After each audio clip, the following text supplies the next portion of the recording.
Thank you. We're going to attempt to give a talk together. We first met, Sandra and I, on stage giving talks together 7.5 years ago.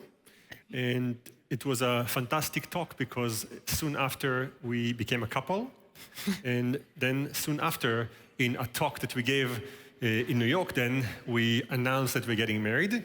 And then a talk later, we learned that we had a baby. And this talk is when we almost got divorced, choosing the fonts and the style of the slides and how things are going to work out. Bear with us. Hopefully, it's going to work together.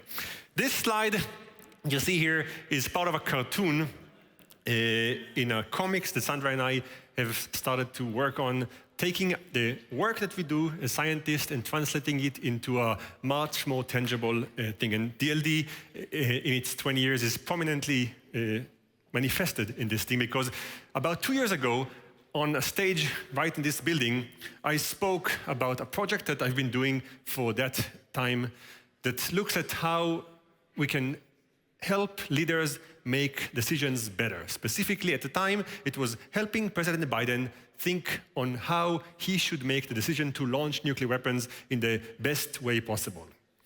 In the 4 years now that I had a chance to work on this process with the government, we floated different ideas on how to think about decision-making. And I remember still the first meeting I attended at the Pentagon. Sandra was there with me because we had a bunch of people coming together. And we floated almost as a kind of test experiment the idea of maybe using AI in decisions like the decision to launch nuclear weapons. And as you can imagine, we were laughed out of the room right away. No one agreed to even talk about it.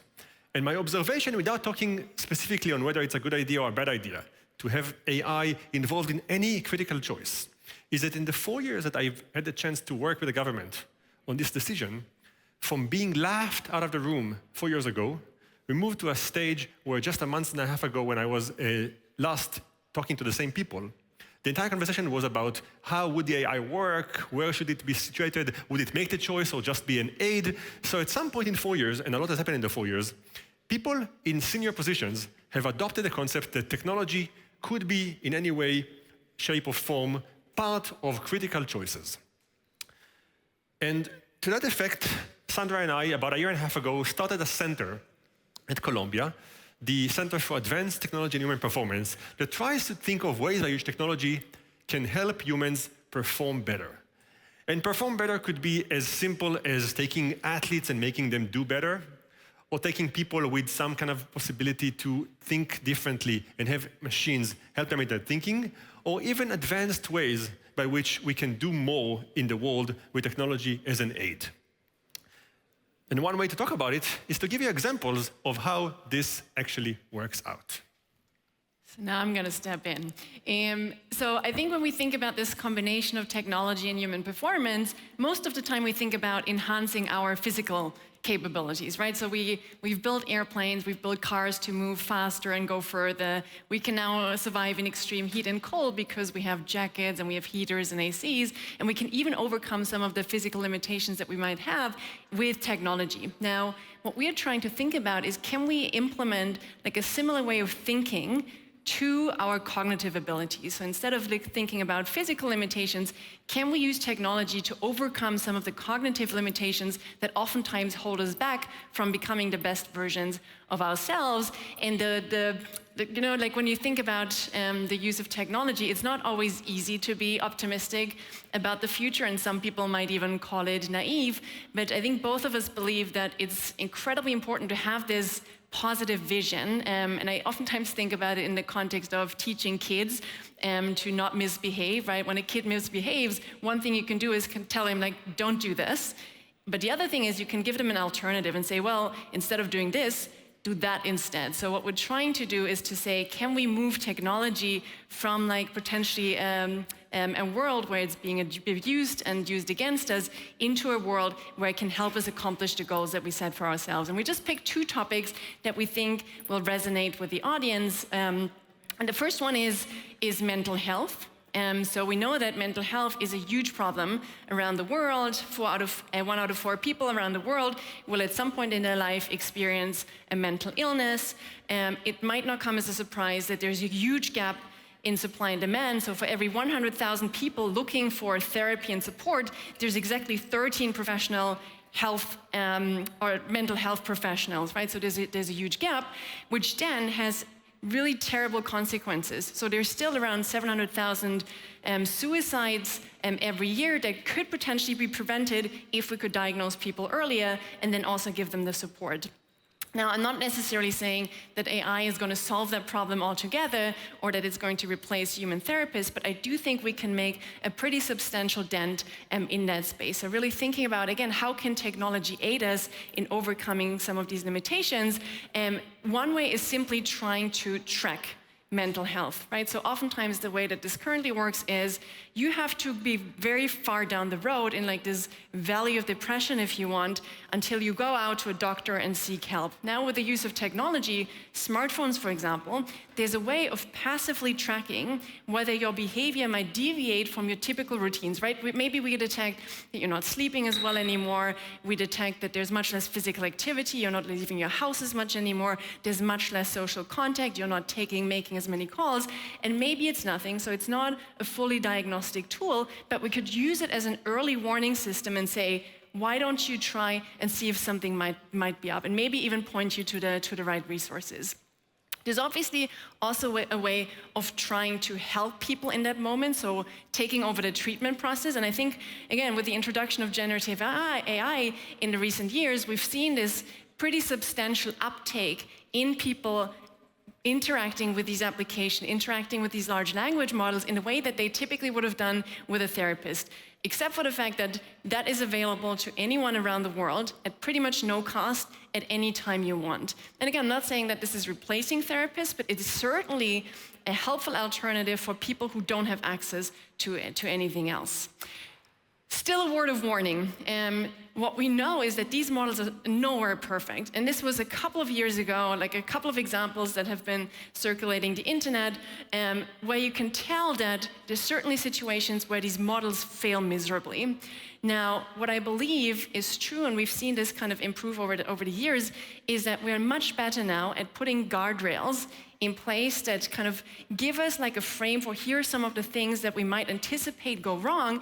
And in that sense, these large language models are actually incredible because they can read up on the latest science. They can read up on here's what we now know about how to treat PTSD more effectively over the last year that might not be accessible to therapists. So I think there's this huge potential to both track mental health and treat it with some of the off-the-shelf existing applications, right? So this is like a quick fix, and Moran is going to tell you a little bit more about the maybe longer-term leap that we can make with science.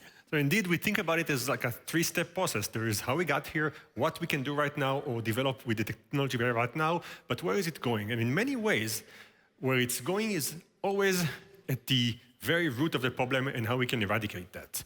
For many disorders, we learned to live with a patch that allows you to live life normally with them, but there is somewhere right now a group of people, and for that case that we chose, there are people in our life that try to say, let's not just kind of try to live as a patch with finding a way to deal with depression so you can carry on with your life but carry depression, but actually go to the source. The source typically is the brain. So for example, in this particular case, one of the examples that is extreme but possible is now there are 2 clinical trials, one that we're more closely involved with, that looks at ways to take patients with people with depression, treat them like patients for whom you do a surgery that is very invasive and involves digging into the brain in a location where the depression is rooted, but essentially removing and resecting the damaged part so the person is fixed.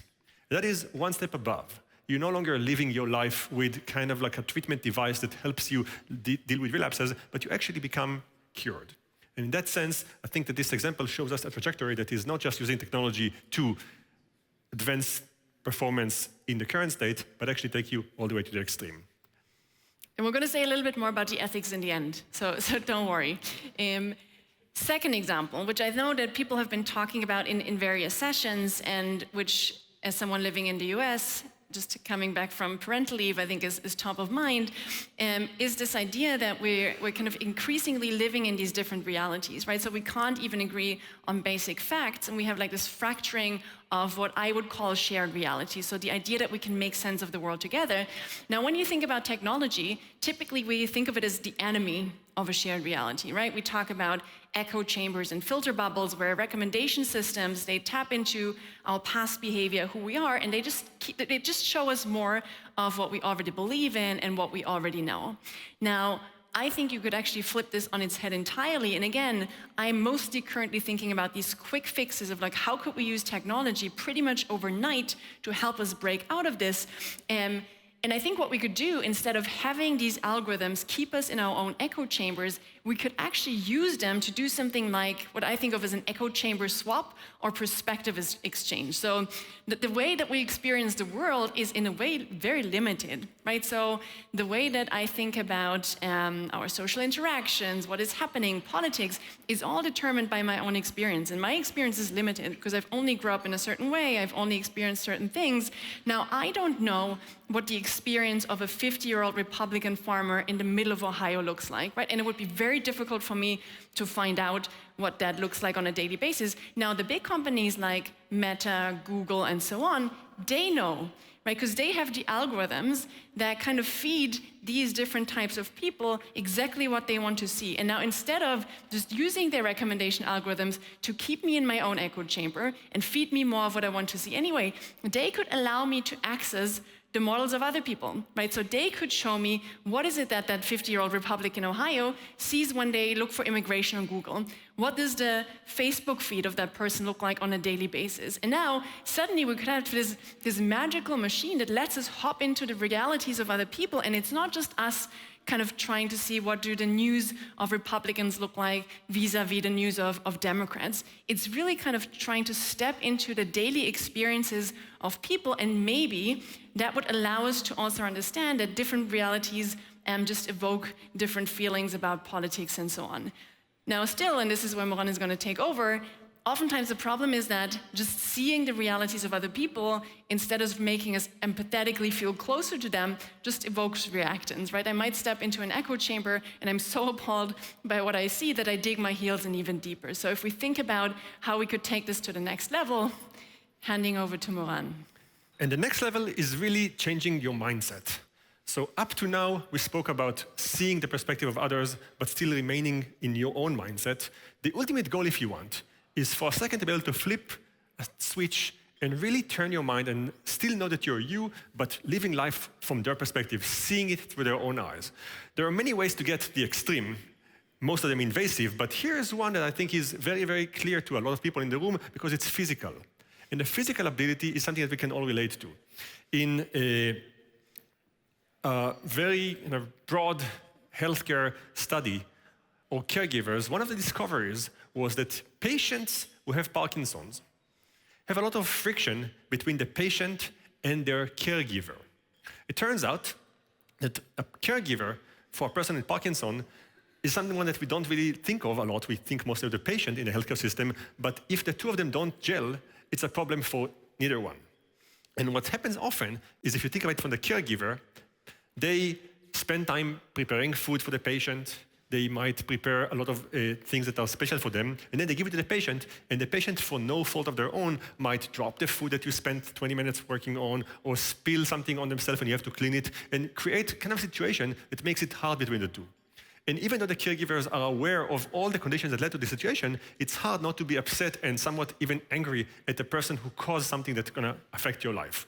In that sense, an experiment that was run by a colleague of mine showed how helpful it is to really put you for a second physically in their shoes. What Brenna did in this case is she created an exoskeleton that the caregiver can put on their hands or on their body, and by a flip of a switch, they can start feeling the tremor. We can basically physically put them in this condition. And after a few minutes of you feeling the tremor and trying to lift a cup of tea and not being able to do that, if you now have to take care of someone, you're not just kind of imagining how it will be to be them, you for a second have had the experience of having a tremor, and in doing so, you became a lot more like them.